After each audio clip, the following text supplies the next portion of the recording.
নমস্কার বন্ধুরা, ডলির রন্ধনশালায় সবাইকে স্বাগত। আজকে আমি তোমাদের সাথে শেয়ার করব ঢ্যাঁড়সের একটা সম্পূর্ণ নতুন রেসিপি। ঢ্যাঁড়স একবার এইভাবে রান্না করলে তাহলে কিন্তু বারবার এইভাবেই রান্না করতে ইচ্ছে করবে। চেনা মশলা একটু যদি ঘুরিয়ে রান্না করা হয় তাহলে যে কোনো রান্নার স্বাদ কিন্তু হবে মুখে লেগে থাকার মতো। গরম গরম ভাত বা রুটির সাথে খেতে দারুণ লাগে। আর এই রান্নার জন্য আমি আগে থেকে ঢ্যাঁড়স খুব ভালোভাবে পরিষ্কার করে ধুয়ে কেটে নিয়েছিলাম। আর ঢ্যাঁড়সগুলো দেখো আমি একটু আড়াআড়ি করে কেটেছি দেখতে সুন্দর লাগার জন্য। তাহলে চলো রেসিপিটা কিভাবে আমি বানিয়েছি এবার সেটা দেখে নেওয়া যাক। প্রথমে আমি এই রান্নার স্পেশাল মশলাটা বানিয়ে নেব। তার জন্য আমি এখানে কড়াইয়ের মধ্যে 1 চামচ দিয়ে দিলাম গোটা ধনে, আর একই সাথে আমি দিয়ে দিলাম 1 চামচের একটু কম গোটা জিরে, আর একই সাথে আমি এখানে 1 চামচ ভর্তি করে সর্ষে দিয়ে দিলাম। এবার আমি গ্যাসের আঁচটা একেবারে লোতে রেখে আমি সমস্ত মশলা একসাথে নাড়াচাড়া করে হালকা একটু ভেজে নেব। খেয়াল রাখতে হবে খুব বেশি যেন পুড়ে না যায়। সর্ষে যদি খুব বেশি পুড়ে যায় তাহলে আবার তেতো হয়ে যাবে। এবার আমি কড়াই থেকে ভাজা মশলাটা নামিয়ে নেব। এবার আমি কড়াইয়ের মধ্যে রান্নার প্রয়োজন মতো তেল দিয়ে দেব।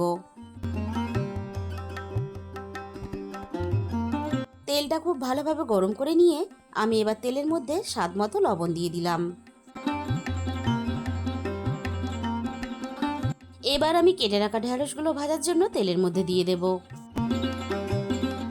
ঢ্যাঁড়সের হয়তো তোমরা অনেক রকমেরই রেসিপি বানিয়ে খেয়েছো, তবে ঢ্যাঁড়স একবার হলেও তোমরা এইভাবে রান্না করে দেখো। এইভাবে রান্না করলে রান্নার টেস্ট কিন্তু একেবারে আলাদা হবে। এবার আমি ঢ্যাঁড়সগুলো নাড়াচাড়া করে একটু ভেজে নেব। এদিকে ঢ্যাঁড়সগুলো ভাজা হতে থাক। ভাজা মশলাটা আমি খুব ভালোভাবে ঠান্ডা করে মিক্সির জারের মধ্যে নিয়ে নিয়েছি। এবার আমি অল্প একটু জল দিয়ে দেব। অল্প একটু জল দিয়ে আমি সমস্ত মশলা একসাথে একটু হালকা দানা দানা রেখে আমি পেস্ট করে নিয়েছি। এবার আমি মশলাটা একটা সাইডে রেখে দিয়ে আবারও আমি রান্নার দিকে চলে এসেছি। মশলা বানানোর সাথে সাথে ঢ্যাঁড়সটাও আমি এদিকে ভেজে নিয়েছিলাম। ঢ্যাঁড়সটা বেশ ভালোভাবে ভেজে নিয়েছি। এবার আমি সমস্ত ভাজা ঢ্যাঁড়সগুলো কড়াই থেকে নামিয়ে নেব।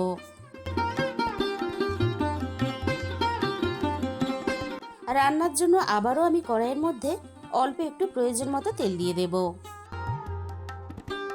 তেলটা আবারও খুব ভালোভাবে গরম করে নিয়ে এবার আমি এখানে পেঁয়াজ কুচি দিয়ে দেব। আমি এখানে মাঝারি সাইজের 2টো পেঁয়াজ ব্যবহার করেছি। এবার আমি পেঁয়াজটাকে নাড়াচাড়া করে বেশ নরম করে একটু হালকা লালচে রং ধরিয়ে ভেজে নেব। পেঁয়াজটা দেখো বেশ ভালোভাবে নরম হয়ে গেছে, আর পেঁয়াজের গায়ে দেখো একটা সুন্দর ভাজার কালার চলে এসেছে। এবার আমি রান্নার স্বাদ মতো অল্প একটু লবণ দিয়ে দিলাম। লবণের পরিমাণটা আমি একটু কমই দিলাম, কারণ আমাদের খেয়াল রাখতে হবে ঢ্যাঁড়স ভাজার সময় কিন্তু আমরা লবণ ব্যবহার করেছি। পেঁয়াজের সাথে আমি চায়ের ছোট চামচের 1 চামচ রসুন বাটা দিয়ে দিলাম। এবার আমি রসুনটাকে নাড়াচাড়া করে একটু পেঁয়াজের সাথে কষিয়ে নেব, রসুনের কাঁচা গন্ধটা চলে যাওয়া পর্যন্ত। রসুনের কাঁচা গন্ধটা চলে গেছে। এবার আমি একে একে রান্নার গুঁড়ো মশলাগুলো দিয়ে দেব। প্রথমে আমি রান্নার প্রয়োজন মতো অল্প একটু হলুদের গুঁড়ো দিয়ে দিলাম। একই সাথে আমি ঝালের জন্য 1/2 চামচের একটু বেশি লঙ্কার গুঁড়ো দিয়ে দিলাম। ঝালের পরিমাণটা অবশ্যই নিজেদের স্বাদ মতো ব্যবহার করবে। এবার আমি পেঁয়াজ আর মশলা একসাথে নাড়াচাড়া করে বেশ ভালোভাবে কষিয়ে নেব। মশলা কষানোর সাথে সাথে আমি অল্প একটু দিয়ে দিলাম গরম মশলার গুঁড়ো। আবারও আমি মশলা আর পেঁয়াজ একসাথে নাড়াচাড়া করে আরও একটু কষিয়ে নেব।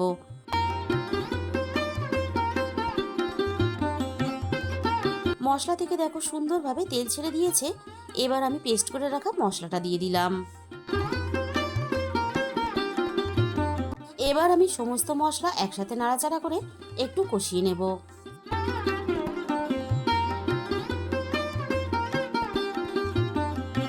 মিনিট 2-3 মতো আমি মশলাটা বেশ ভালোভাবে একসাথে কষিয়ে নিয়েছি।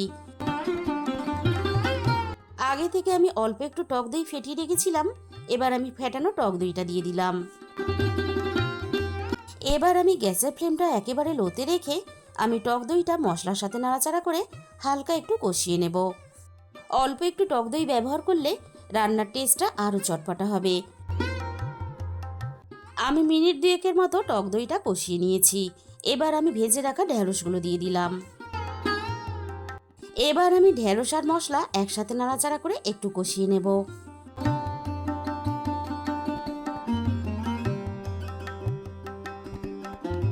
3-4 মিনিটের মতো ঢ্যাঁড়স আর মশলা একসাথে নাড়াচাড়া করে কষিয়ে নিয়েছি। আর এই রান্নাটা কিন্তু একটু গামাখা করে করতে হবে, তবেই কিন্তু রান্নাটা খেতে ভালো লাগবে। এবার আমি এখানে অল্প একটু জল দিয়ে দিলাম। খুব বেশি কিন্তু জল ব্যবহার করা যাবে না, কারণ রান্নাটা কিন্তু আমাদের হতে খুব বেশি সময় লাগবে না। সব কিছু আমি একসাথে নাড়াচাড়া করে বেশ ভালোভাবে মিশিয়ে দিলাম। এবার আমি কড়াইটা ঢাকা দিয়ে ভালোভাবে রান্নাটা হতে দেব। 6-7 মিনিটের মতো আমি রান্নাটা করে নিয়েছি। এবার আমি কড়াই থেকে ঢাকাটাকে সরিয়ে নিলাম। আর এই সময় কিন্তু আমি গ্যাসের ফ্লেমটা একেবারে লোতে রেখেছিলাম। ঢেঁড়স খুব ভালোভাবে সিদ্ধ হয়ে গেছে। আর রান্নাটা ঠিক কিন্তু এরকম করে করতে হবে। তাহলে বন্ধুরা, আজকের এই রেসিপিটা ভালো লাগলে ভিডিওতে একটা লাইক করে দিও, আর নিজেদের বন্ধুদের মধ্যে শেয়ার করে দিও, আর কমেন্টের মাধ্যমে জানিও তোমাদের কেমন লাগলো। আর যে সমস্ত নতুন বন্ধুরা এখনো পর্যন্ত আমার চ্যানেলটা সাবস্ক্রাইব করনি, এরকম নতুন ঘরোয়া সহজ রেসিপি পেতে আমার চ্যানেলটা সাবস্ক্রাইব করে আমার পাশে থাকার অনুরোধ রইল। আর তার সাথে সাথে পাশে থাকা বেল আইকনটা ক্লিক করে অল করে দিও। তাহলে আমি যখনই কোনো নতুন রেসিপি আপলোড করব, সবার আগে তোমার কাছে পৌঁছে যাবে। আর তোমাদের মূল্যবান সময় দিয়ে আমার এই রেসিপিটা এতক্ষণ সময় ধরে দেখার জন্য তোমাদের সবাইকে অসংখ্য ধন্যবাদ। আজকে তাহলে এই পর্যন্ত।